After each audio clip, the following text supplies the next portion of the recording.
First thing, I would like to explain what domain-driven design is. Really short way.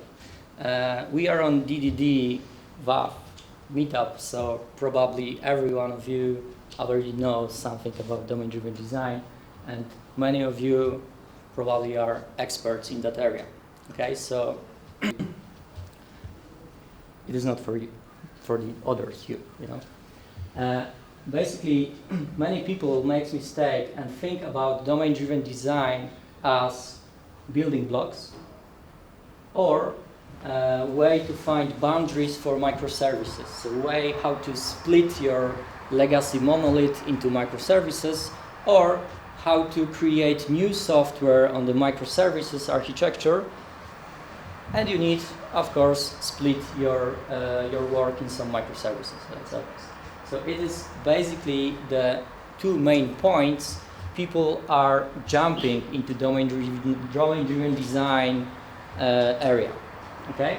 But domain-driven design is much more, and basically something different. Those are small topics under domain-driven design umbrella. And how I will define domain-driven design or explain what it is basically software design process where all architecture and design decisions are based on your domain knowledge. Okay? So how you split microservices, okay, that is design architectural decision, but you need to base on your, it should base on your domain knowledge. And every else from you know that there is plenty of decisions we need to make every day as a software developer. For example, how to name it, how to name that class, how to name that method, etc. How to split responsibility between objects, and so on. So building blocks as well are under that definition. If we need domain knowledge to take any of decisions during the software development process and software design and development process, the base problem is how to gather the knowledge about the domain. Okay, that's the basic issue with domain-driven design. You are not able to do building blocks or splitting your microservices in DDD way if you don't care about your domain knowledge. Okay, if you don't have tools and processes in your organization to gather that knowledge from the business people. And as software developer, you are not able to figure it out for yourself, that domain knowledge, because it is domain specific. It is from the area you are providing software for, not software development as such. Okay? So we already know that domain knowledge is crucial in domain-driven design. You don't mind if I spend a few minutes to explain the domain which is in that software example. Okay? That software I will present to you is software supporting factory processes. You can think that it is factory for automotive industry, but not for cars, not producing cars as outcome, as products, but some parts for car manufacturers. Okay, so for example, the steering wheel, brakes, or I don't know, the cockpit you have in your car. Okay, so that kind of factory. Model inside that software covers a bit more of kinds of factories, but that is quite good factory example, which will, help us to understand what is in that software. Okay, so if you are producing parts for different factories which are producing cars, for example, some processes are obvious. For example, one of business disciplines people are doing in that kind of factories is demand forecasting. So they try to predict what will be the future demand for their products. If you are producing parts for other factories, they already know how many cars of what kind they will produce in next month and what parts are needed. So basically they know, they have prediction for 2 or even more months ahead what they need from you. And they give it as call of document, for example. That's one source of demand forecast, which is common on the factories producing something for other factories.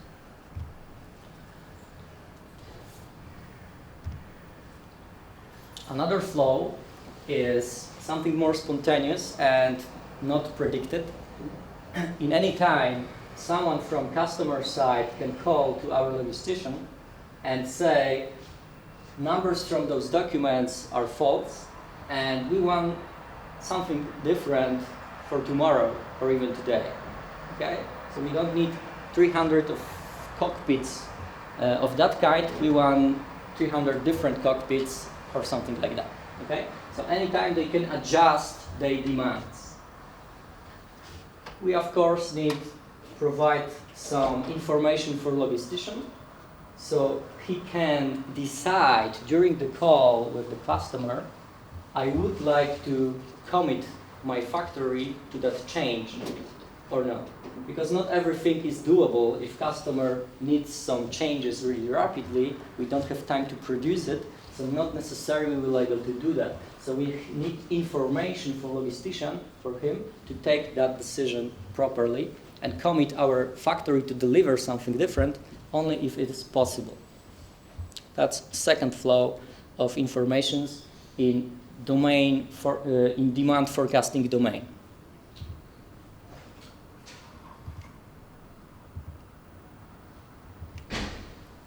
Next thing, what we can do with informations from demand forecasting.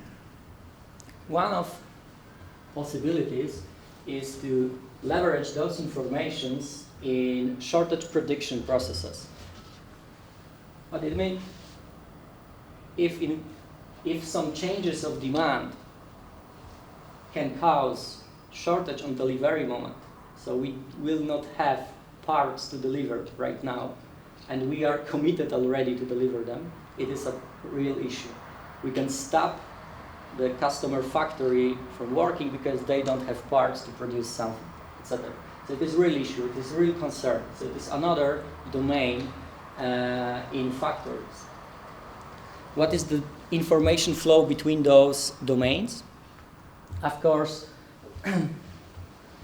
from domain forecast, we can predict delivery forecast when we need to deliver something, quite obvious.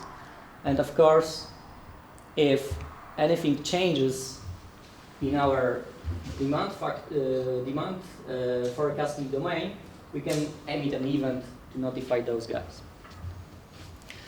Another information is production plan, what we will produce. It is needed for the calculation for the prediction of shortages, stock levels, and events for everything. Okay? What more we can do with shortage prediction?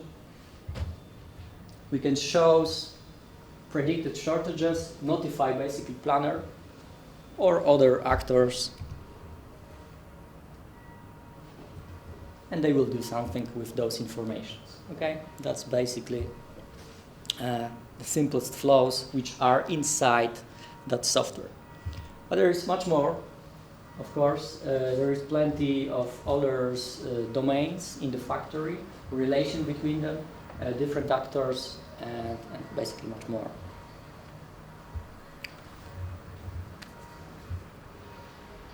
Question to you. If we will do each of those domains as separate service, microservice or something, which of them will contain the product entity? Because, you know, it is factory, it's produce something. Where will be the product entity? In all of them? One option. It may be in all of them. But basically, the domain-driven design way is, in each of them, there may be contextual representation of product. For example, in demand forecasting, there will be product demand, not the product itself, but demand for the product, okay? What we know about it. And what is more important, it will be not just database entry called product demand or something with information structure. The model in domain-driven design, contextual model, is more behavioral. So in demand forecasting, there will be an object with public methods which process informations about product demands. Okay, so it is the domain-driven design way of answering to that question. In warehouse, product in warehouse, there will be some storage unit. Maybe on that storage unit there are some parts which are our products, okay? But there will be no information about future demands for the product. There may be no information about the name, about the other properties of the product. There will be where that unit is stored on what location in the warehouse, when it was produced, or how long it stays in the warehouse, and maybe some other informations. And once more, there will be behavioral model of the storage unit. I can put that storage unit in different places. Okay, I can schedule that storage unit for delivery, for the packing and sending and dispatching the transport, etc. Okay, so maybe there will be no entity called product. Okay, everywhere there may be some contextual representation, which is behavioral model, what we do with that inside that domain. Okay. Other question, why are picked different colors for those circles? Any idea? These are main domains. It's orange. Okay, main domains at orange and different domains in green. Okay, core domains and generic domains. Those are the answers from domain-driven design book. Core domains, domains which will decide about how that factory perform on the market. Are we better in demand forecasting? Are we better in shortage prediction? That will decide about competitiveness on the market. If you have better invoicing system, it will not decide about your competitiveness in the future. If you have better warehouse system, maybe in some way, okay? But still, it is already a solved issue. Basically, warehouse is known issue. There is plenty of software which is implementing warehouse. And because it will not decide about our competitiveness in the future, there is no point to invest a lot of money and development effort to make a custom software for that. It is better to put our resources to those domains, create good developer teams for those domains, create the domain knowledge flows, so developers doing that piece of software pretty much are domain experts for some kind with time in those areas. Okay, if you for 2 years are doing software for shortage prediction on the factory, you will really good know the domain which you are implementing, so you can deliver quicker, you can deliver better software, etc. Okay.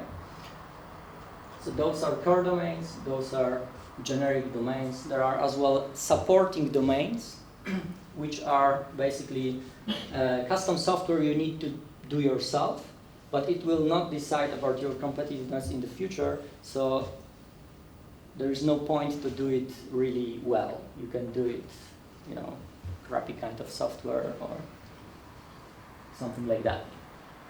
Okay? Another question.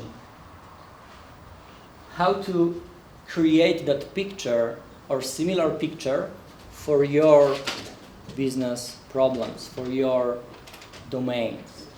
Okay?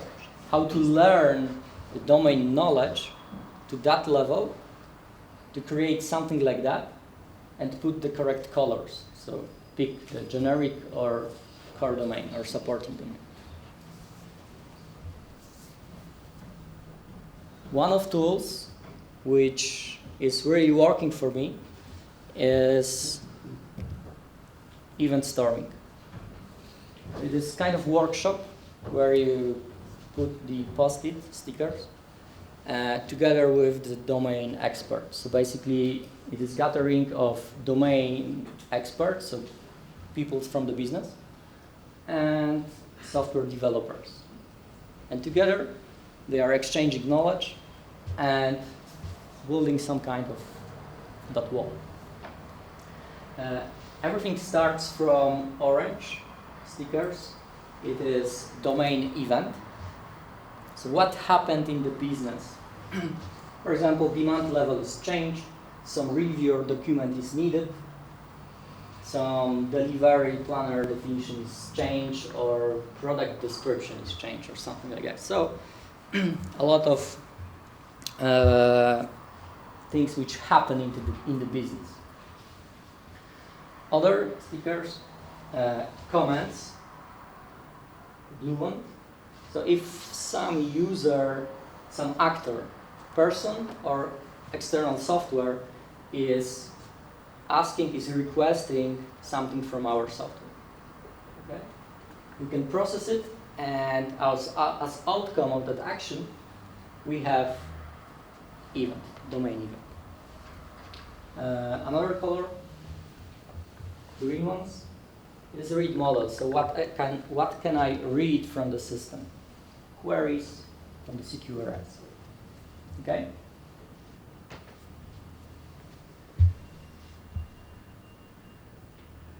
What we can learn from that?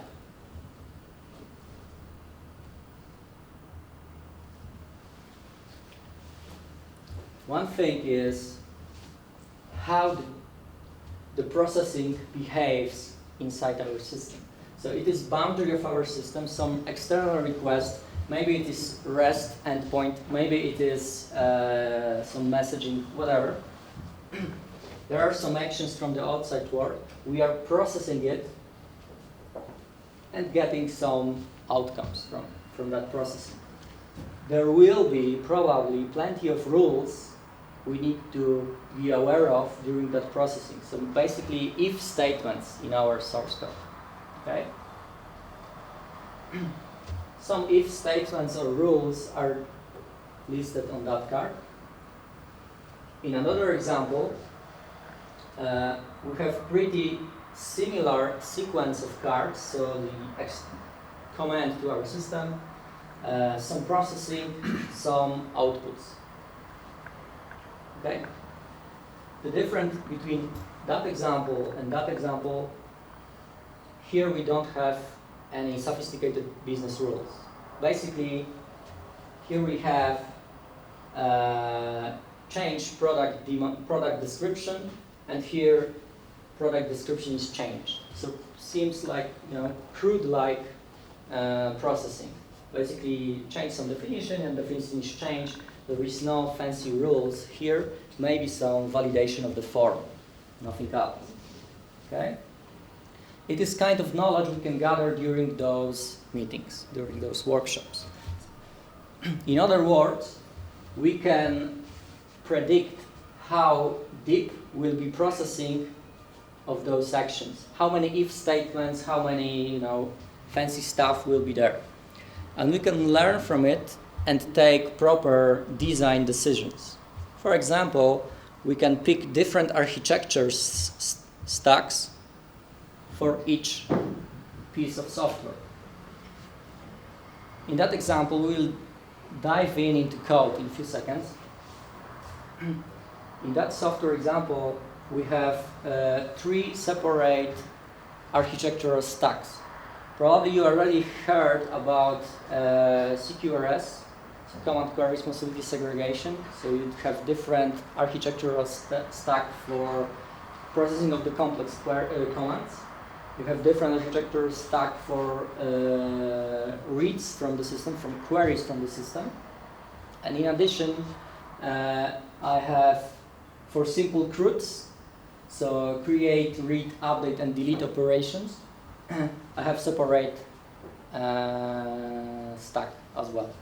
Okay, so 3 different architecture inside single application.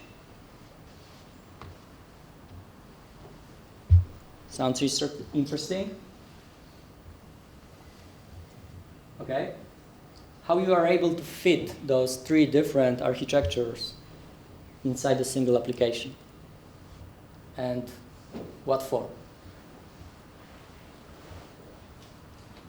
Okay, let's jump into the code and see is it simple or not. First of all, we will jump in those 3 areas. So we will look into application service from command processing. We will look on the CRUD, everything, pretty much everything, so it is single class almost. And we will look how looks query from the complex query stuff.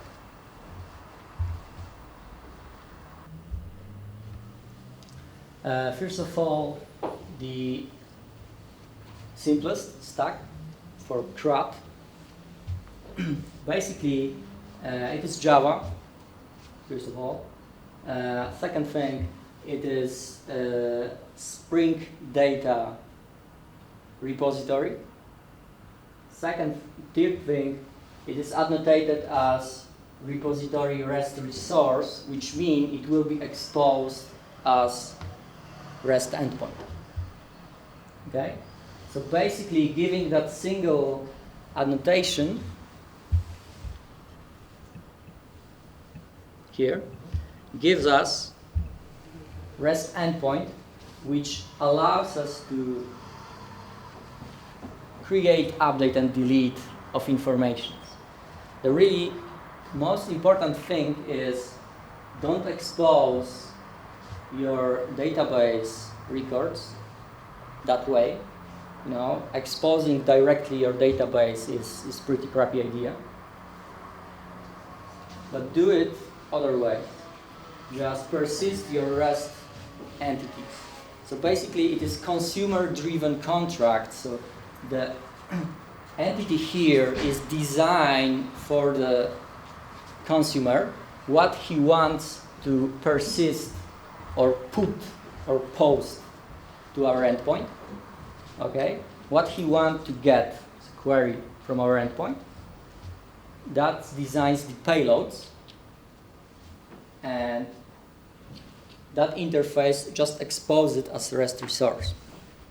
Let's look how it's done. That part here describes the payload. What exactly we should expose as JSON resource over the REST endpoint. Okay? And the ID, which defines which resource is that in that collection. Okay? Pretty much that. To persist it in our database, I use converter, which persists as JSON as well, because I'm persisting that in the Postgres database, so relational database, but I don't need to normalize CRUD informations. There is no point of doing that, basically. Much faster I can deliver just persisting that JSON which coming to me directly and giving it back. Okay? Once more, I make design decision to do it that way for processing parts which are simple CRUDs, not for the hardest part of my application. Okay? Only where we have simple CRUD actions. Okay? another stack.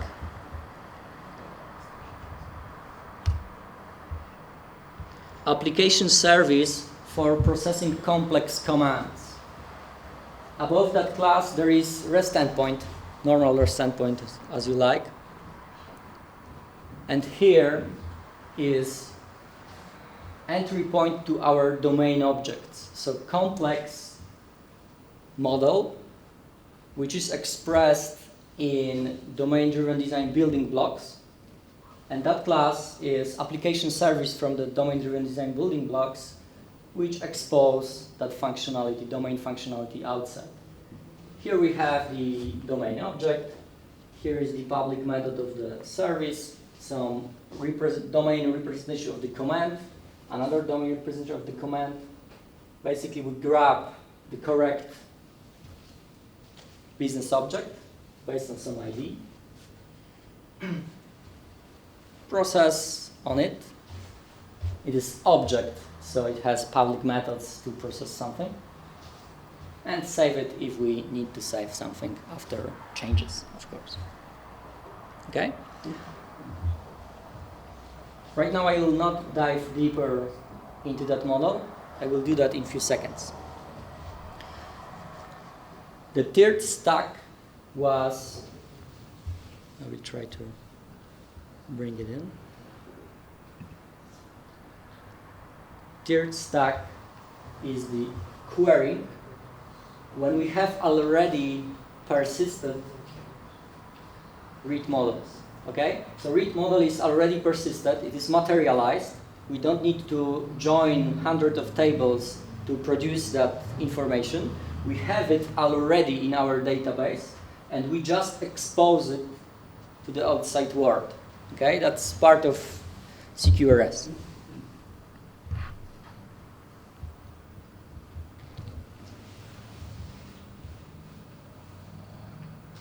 Once more, we can expose it really in a really simple way with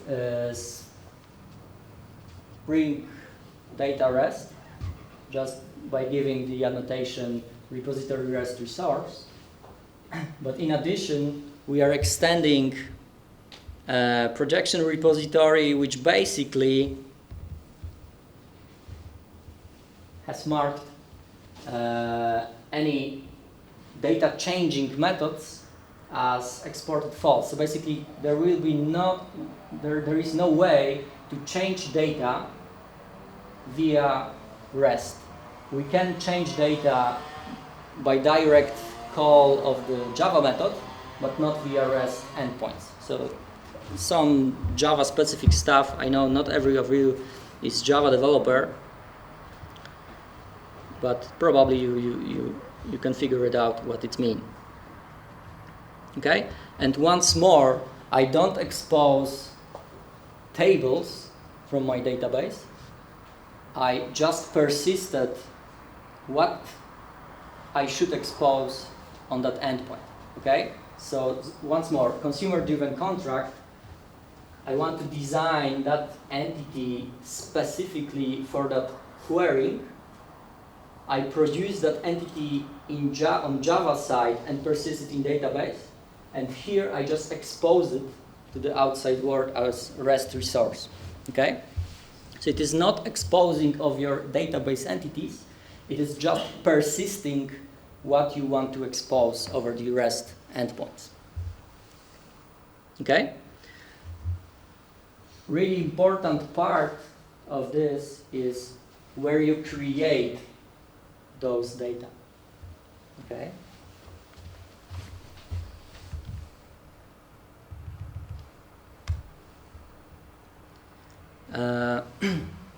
Creation or maintaining of those read models is done in something called projections. Basically, after each domain event which may influence that read model, we need to recalculate that read model. Okay, that's pretty simple. There is some domain command processing. After that, we have some domain event, and it may influence plenty of read models. Okay, so there is need for simple class which will react on domain events. In that example, we have one public method because we are reacting only on one event, demand level change event. And we are recalculating some informations on that read model. Okay? Later I will show you pretty more complicated example where you need to recalculate read model after a few different events, and you have some complex calculations here, etc. Okay? So for now, pretty much simple stuff. For complex commands, we looked into application service, which orchestrate our domain model. For complex queries, we looked into the query first, and I showed you the projection a bit, the simple one. And for CRUD processing, I showed you the really fast and simple way how you can leverage your Java frameworks to really quickly deliver some REST endpoints for simple CRUD operations. Okay? But that's not everything we can learn from event storming. Okay? What we should focus on that point is not only taking the architectural decisions. Okay? Those are pretty much obvious. If you know already that there are 3 cases, and you can figure it out on that level where fits which architecture, you don't need to code everything from from that point. What you should do, you should focus on the hardest part. The hardest part probably are complex command processing, and maybe in some cases complex read models as well. They may be hard as well. But let's focus for now on the complex processing. What we do next. Next step, as you probably know, should be defining test cases for your domain model. Okay? So the pretty good approach from that point is to do something like I don't know, specification by example, or acceptance-driven development, something like that. So basically, define what you expect from your domain model. Let's jump into the code.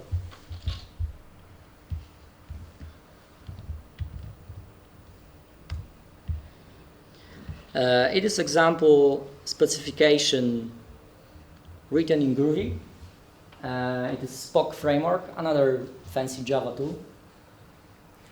You can define some cases, pretty simple.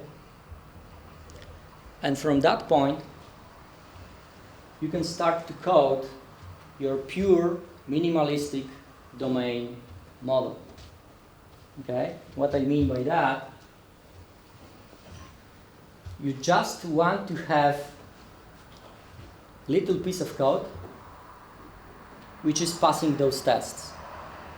You don't try to model the whole database with all relations there, etc. You put the database on the side. Forget about database on that moment. Focus on the domain rules and the way how to model them in pure code. Okay? And thanks to ports and adapters or hexagonal architecture, we can be pretty sure that after implementing domain model and that way, we will persist it, expose it as REST endpoints or whatever endpoints, and it will work. Okay? Right now, we don't need to care about database. We just need to find out all rules or problems in domain and ways how to solve them in the software, and just try it in the code. Okay, that's why we are jumping to the test cases. You should as well present those test cases to your business people, domain experts, and validate what of them are necessary, what are good to have, which are wrong, and basically find out the whole complexity of the domain you want to cover inside your model. Okay, let's jump into some domain object. For example, product demand. Here we have implementation of domain comment processing, let's say. Another method, some if statements, but not many state, and no getters and setters. If you know a bit of Java or Java developers, you know that they love getters and setters. They don't do pretty much anything, just getters and setters. Okay? So why I am able to design that kind of class, put some methods in there, some processing there,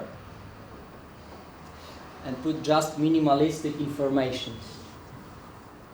So why we don't have, for example, reference to product entity?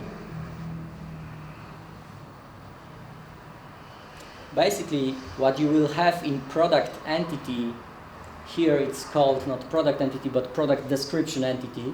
So some basic informations about product, like name, ID, customer IDs, which they are using for that product. They are using different IDs, of course. Some aliases, etc. So basically textual information, which is not needed for business rules.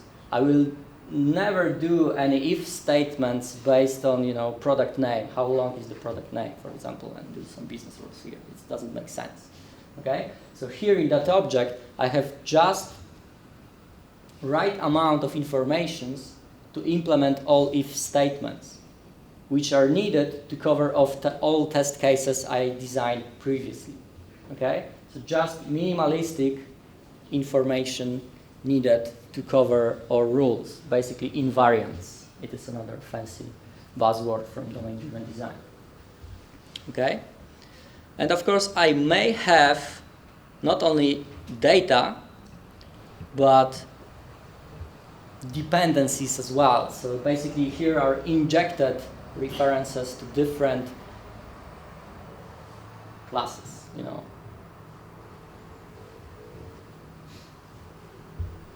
Okay? Why I don't have any reads from that class? I don't read the state from that class. For example, if I like to read the product name, I'm not grabbing that class to get it. Okay? If I would like to read current demands for the product, I'm not grabbing that class. Why? Or how? Exactly. There is separate stack we covered previously, where those data are already persisted in the form, which are optimized for reading. Okay? That class is optimized for processing complex commands. Where is the synchronization between those? Because, you have some state here, there is materialized state in the read model, and you need, make them in sync. You've seen already projection, which is handling that kind of event, demand level change event, and regenerating some part of the read model. Okay, so it's done that way. Later I will show you how it's exactly interconnected. Okay, but it is minimalistic stuff needed for matching the test cases. Okay? Still, if you cut your domain model only to contextual stuff, so the context of the domain, okay? So you have here only demand forecasting related informations and methods. It's make that class smaller than the normal God class, which is around product entity from the classical data-driven design. Okay? It is much smaller than classic approach. It is much smaller because here we have only changes of the state, not reads. Okay, so it makes class even smaller. It is much smaller than data-driven approach service, because here we don't grab the data from database directly. We have already those data in our fields. Okay, it is easier to test those if statements if we have already data in the class. Just create class via the constructor and test it. You don't need to put some entities to database, inject mock to service and execute that service, etc. So it is much simpler. That's why that class is so small. And even in those all design decisions, that kind of class may be pretty big if you have a lot of invariants covered there. Okay? And if that is aggregate from the domain-driven design, he should protect invariants inside. Okay? But even in that case, if we should protect all invariants related during those command processing, it doesn't mean that all if statements need to be in that class, in that file. We can push those if statements deeper in our model. For example, from here, we are referencing daily demand entity and executing some adjust method on it. Okay, let's look inside. And here we have more if statements. Okay, we have another example of building block, value object, adjustment. And here we may have another if statements or expressions, etc. Okay?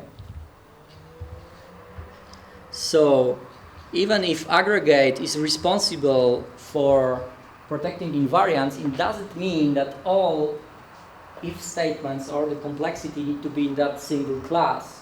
It can be distributed under the pieces which are inside the aggregate. Entities, they have ID, they have some state. In that example, the state is from two value objects. And even in that example, we have injected some policy. So that's interesting. Okay? And of course, we have the business processing. So those are not entities from derived from your database. Those are entities designed for aggregate to make it simple, to make it nice, easy testable.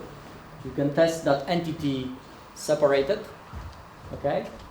Cover those if statements in the entity test, and you can test your aggregate in separation. So that's why those domain objects are pretty small, nice, and testable.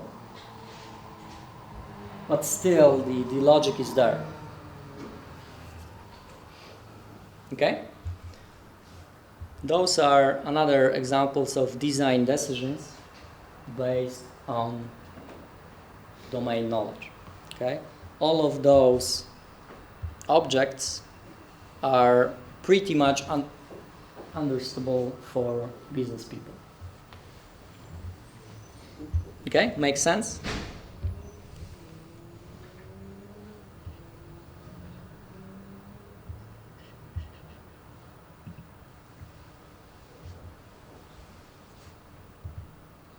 Okay, we just sneak peek into the domain model.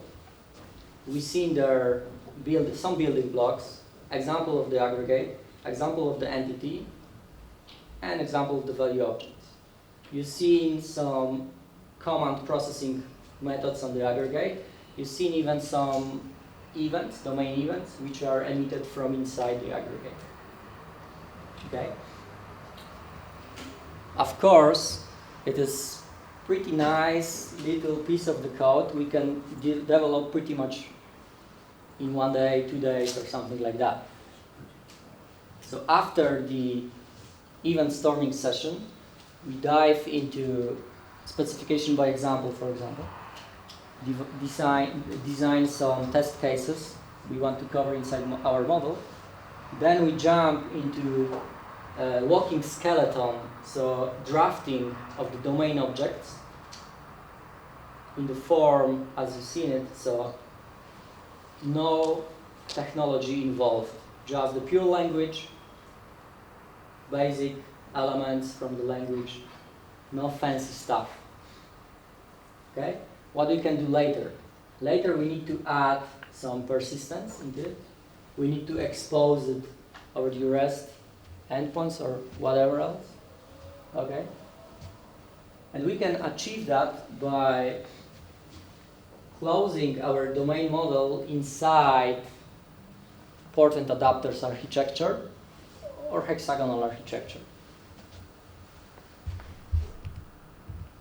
Okay? So if the whole is our application,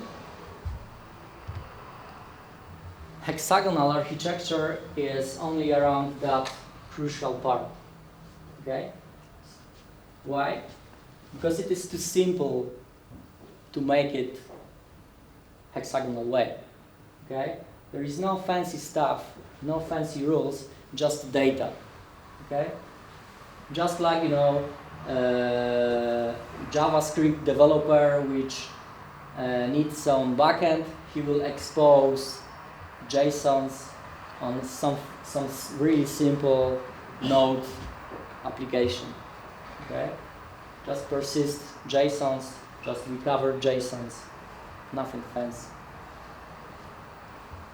Here we have complex stuff, we need to discover it first.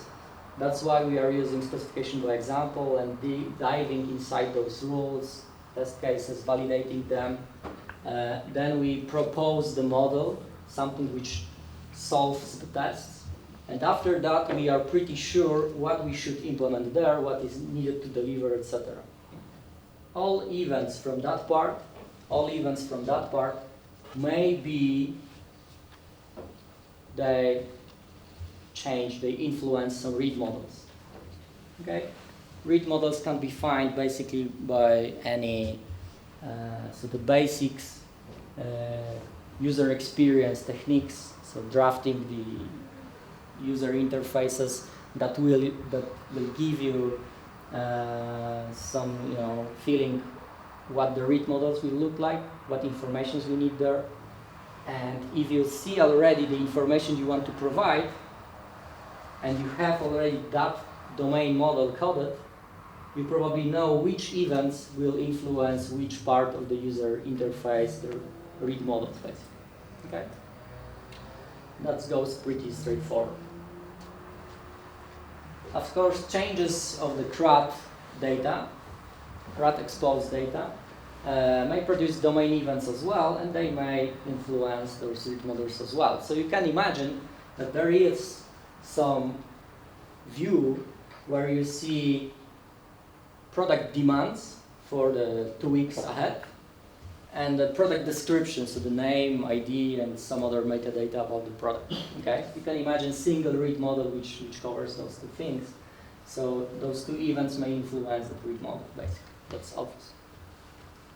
Okay?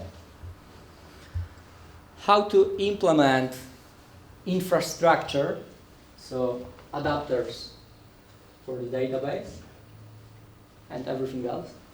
after we already coded the domain model. If you know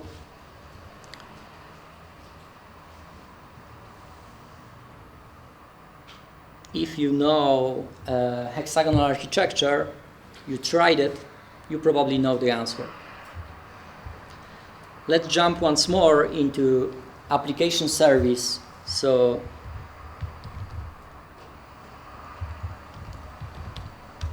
where everything starts. Okay. Here we are grabbing the instance of domain object we previously looked in, and we are grabbing the instance from the repository. It is another building block. It is just simple interface, which basically is kind of collection of the domain objects. You can get by ID domain objects. You can save some domain objects there. Nothing fancy. Very simple interface in most cases. Okay? What is interesting is the implementation, of course. And the implementations are inside that software example. Here is how we get domain objects from the database. It's not simple. Not really simple. Okay? It is not one-liner. Basically, what you need to do here is obviously create the instance of the domain object and inject everything via constructor what that domain object needs. So basically, if you started from the tests and you already coded that domain object, it is obvious for you what you need to put inside. One of obvious things is ID. Another is data, so information which that object is operating on. And another thing are dependencies. Okay? Data. You just grab the data from the database in the way you like. In that example, I use Spring data. I just find by ID and date greater than today or something like that. So I fetched future demands for given product ID. Simple like that. Okay? And I'm wrapping it, those informations, into some, nice collection which will allow me to operate on them. Pretty simple stuff.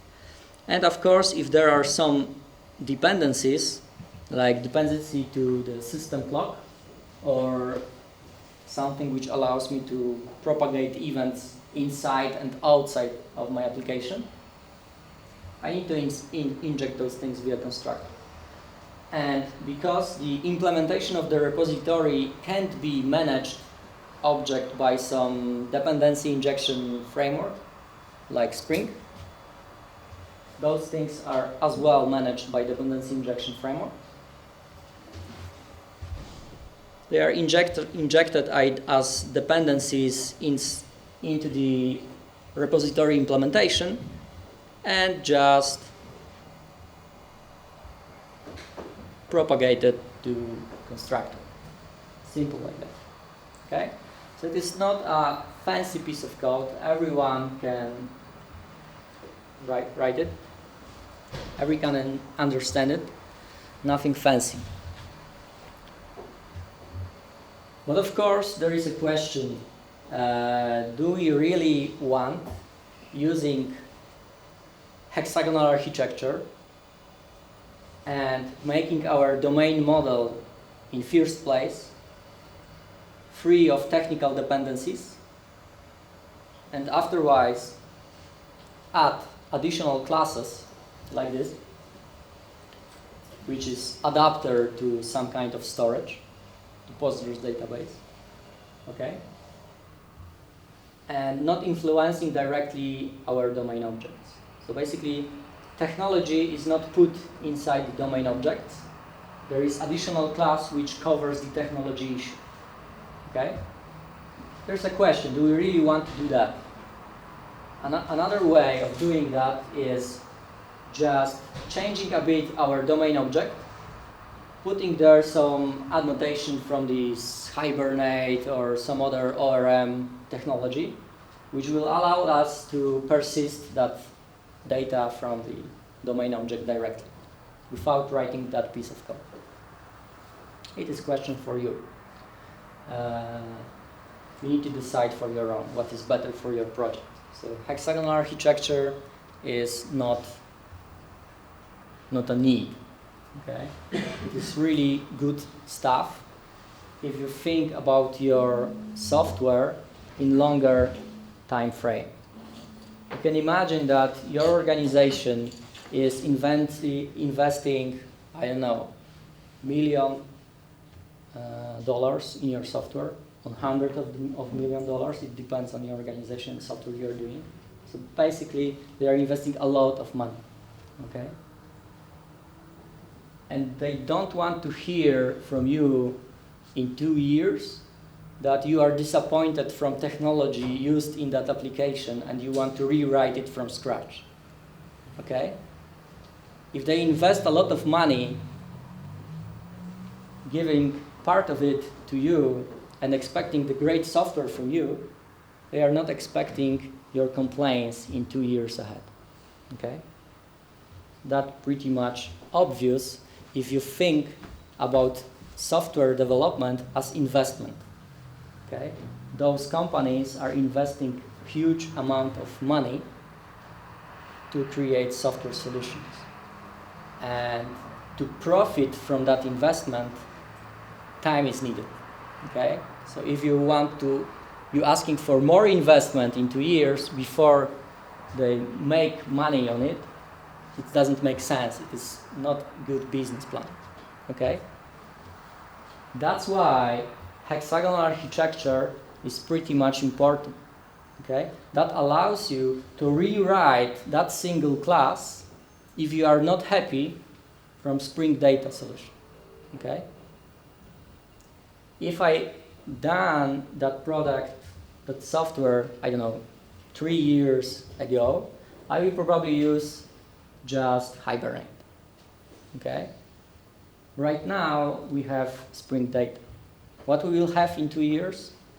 I don't know. No one knows. That's why putting those problems, technology-related stuff, outside domain model is important. Okay? Not today, but where you will be not happy from your project. What you can do then? Just write another class, another implementation of the same interface. Don't delete that one. Just write another implementation of that interface.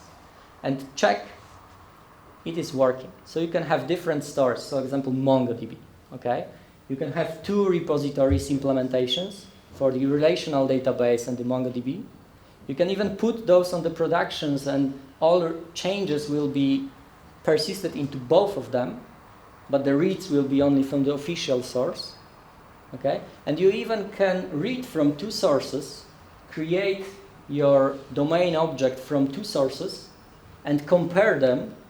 Are they exactly the same or not? So you can validate on the productions your alternative adapter is correct or not. Okay?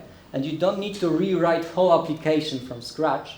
Just propose alternative method of persistent, propose alternative method of exposing endpoints to the outside world, whatever, and you can try it. And probably you will decide for your own that changing the relational database to MongoDB is not your best choice. Okay? So it is as well a good way for, you know, your troll colleagues, which are continuously complaining about the software they are working with, instead of doing the business value. Okay? So if you don't like your software, just rewrite those 2 pieces of the software, and you will have, I don't know, MongoDB. Okay?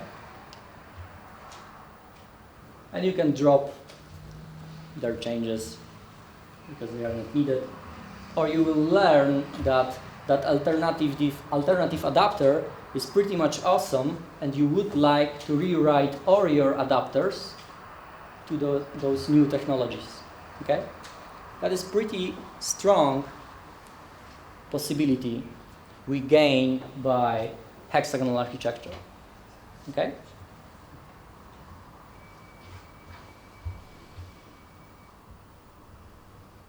Makes sense?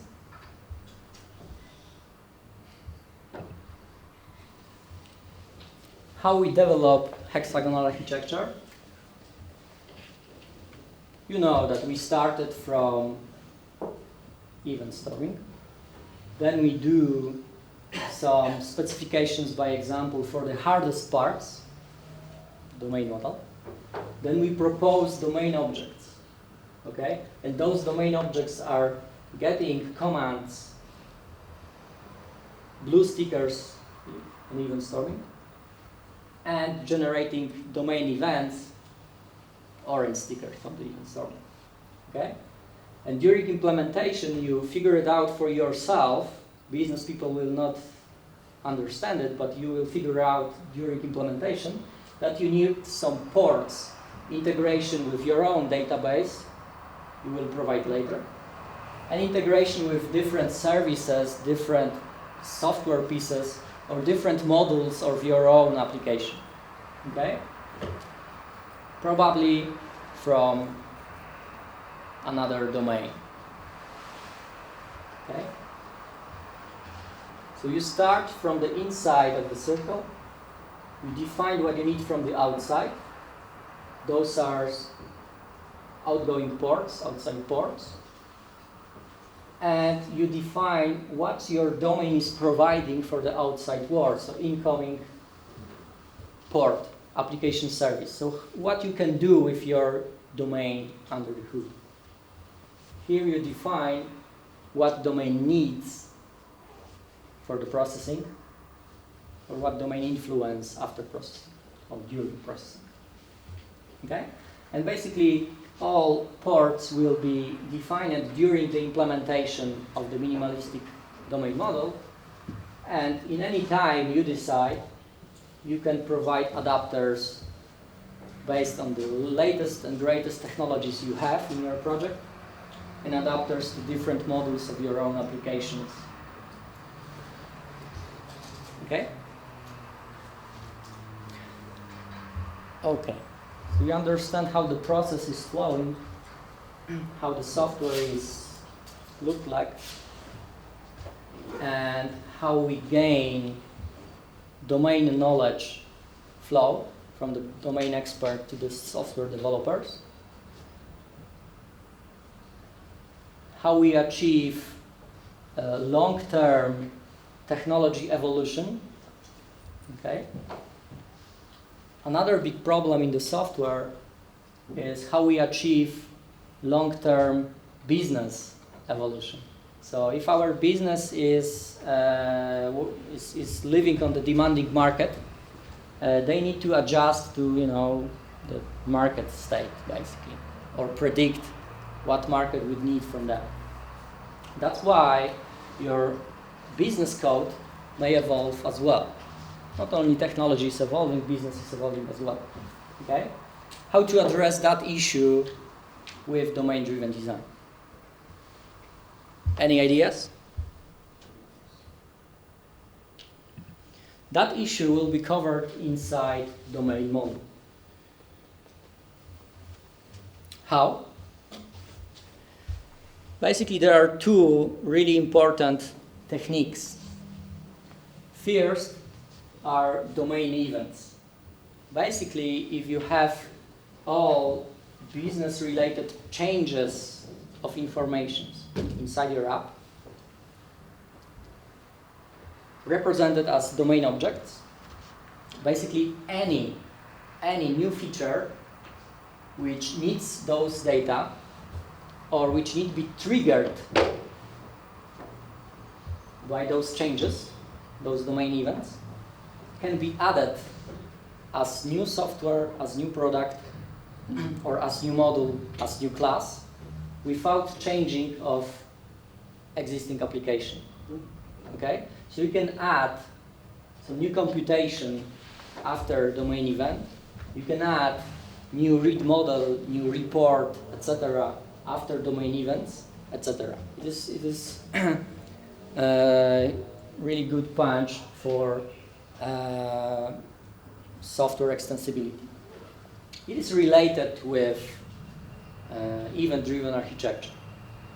So if you emit those events on the bus or Kafka or whatever, you can add another microservice which is not only triggered by those events, but it can collect information from the events, make some own state needed for new features, and basically you don't need to change anything in existing applications in some cases. Okay? It is not the only reason to introduce domain events into your software. Basically, there is plenty of it. One is because we like event storing and we have already those orange cards, it will be sad to not put those cards into the software. Okay? So just for that, you can create a class with exactly the same name you have on the domain event, put it into the software after processing which is triggering those events, okay, and you will be fancy developer. That's one thing, important. Another thing is, of course, you can expose those events to the outside world via some bus and have event-driven architecture. Another thing, you can use design trick on your software inside your software without emitting it on the outside world to, I don't know, recalculate some read models or propagate that event to another module of your own application, of your own monolith application. Okay? You can leverage events for doing that. Let's look into the code how we can do that.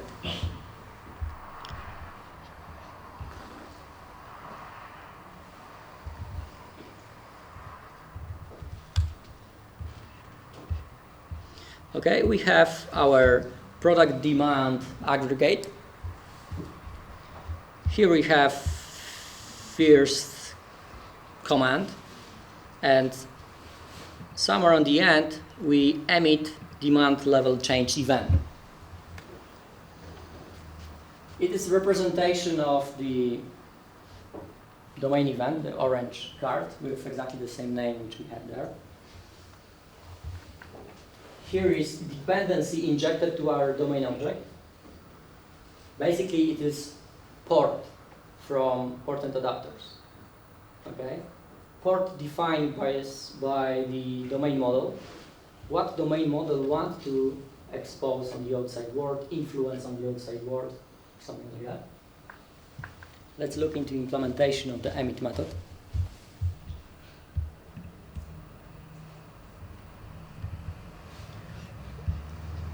We jump into domain event propagation class, which is adapter for our domain demand event port. And here we have the propagation. It is monolithic application, so there is no fancy propagation to Kafka or whatever. It is just design trick inside the application. You can imagine that I may have those 3 lines copy-pasted from here to my domain object here. Okay? It will be exactly the same.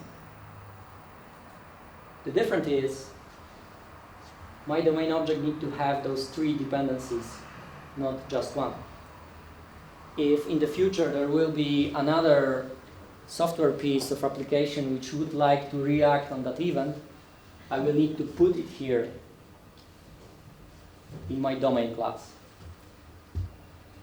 In that design trick, I have special class which does only that, which does only propagation of the events. So as software developer, I may look where those events are created and emitted, and I may look how they are propagated. And my domain object don't need to know that. If you do a lot of unit testing or automated testing of any kind, you know that adding more and more dependencies is not fancy, not cool. So testing separately that class, what is propagated after that event, and domain object in separation, what is done, what events are emitted or what are the consequences of command, those are problems of the domain object. How invariants are implemented, those are problems of the domain object. Not necessarily what happens after the event. Okay? It is outside scope of the domain object. Okay? And of course, if I want to look what exactly mean applying demand level change event on the demand projection, I can jump inside, and we are jumping inside exactly the same regeneration of the read models we looked on the first place. Okay?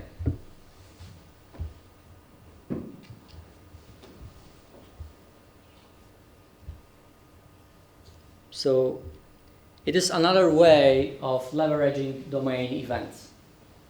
So just representing the business language inside the code, one thing. Design trick for inversion of control via events, another thing. Possibility of doing the event-driven architecture, another thing. Persisting those events directly into database as event log or audit log, really big business impact of doing that. Okay? You can deliver in future features which are leveraging data from events. So historical data, you don't lose information.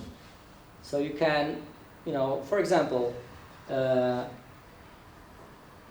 deliver some kind of report which is showing data from the past year.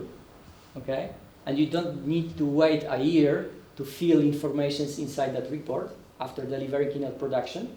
You can go through domain events you have stored in your storage and generate that report. And first day you deliver it on the production, it is already filled with data. So it is already valuable for the business. Okay? So persisting domain events have huge impact in agile projects. Okay? So domain events and representing them in the software is pretty cool. Makes a lot of impact.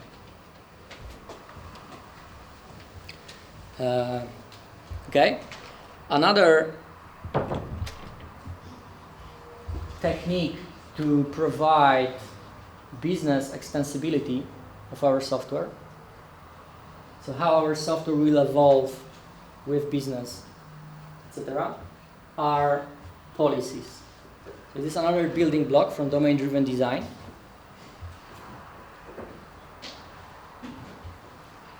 Anywhere you have some fancy decision, fancy calculation, and especially if you know that there is or there will be different variants of it, or you know or you predict, you have feeling that those calculations or decisions may change because business don't know what they need. Okay? In all those cases, it is really good to introduce the policy. Basically, if you know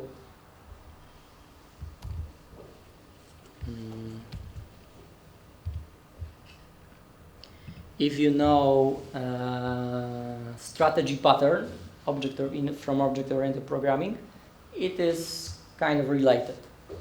Okay, so if you have multiple versions of some calculation, it is exactly strategy pattern. Some simple interface, which is same for all variants, and bunch of implementations for each variant separate. Okay, that's one of implementation of policy, which is basically polymorphic policy. But even if you have single variant, you don't have multiple, you can introduce policy, just by separating those complex if statements into another class. Here's a really simple example of review policy, really simple interface, and basic implementation of that review policy.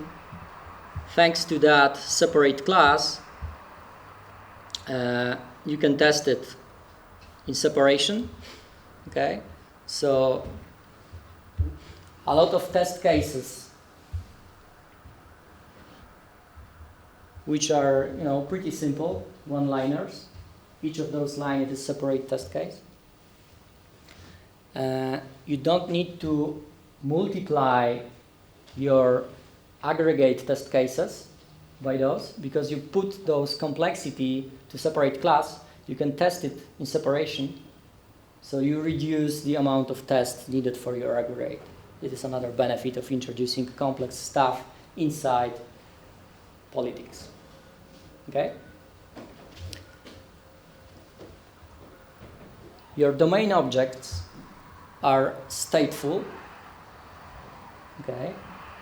Repository is providing instances of the domain objects. Okay? So you can inject exact instance of policy into instance of your domain object.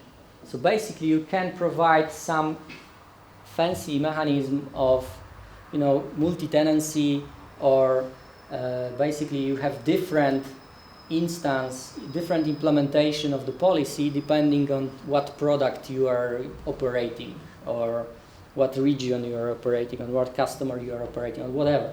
Okay, so there is combination of policy and, you know, stateful domain object. It's pretty much powerful. You can have already injected the right implementation of the policy inside your domain object when you get it into the memory. Okay, so it is another cool stuff you can get. Okay, makes sense? And we see already how the domain events from domain model are propagated to the read model. Let's look into example of a bit more complicated projection, which is adjusted after domain event emitted from the domain model and domain event emitted from the CRUD stack. In addition, that projection is kind of complicated because it involves some complicated mathematics. So there will be injected projection, politic, to help close that calculation, that complex stuff in separate class. So, last example.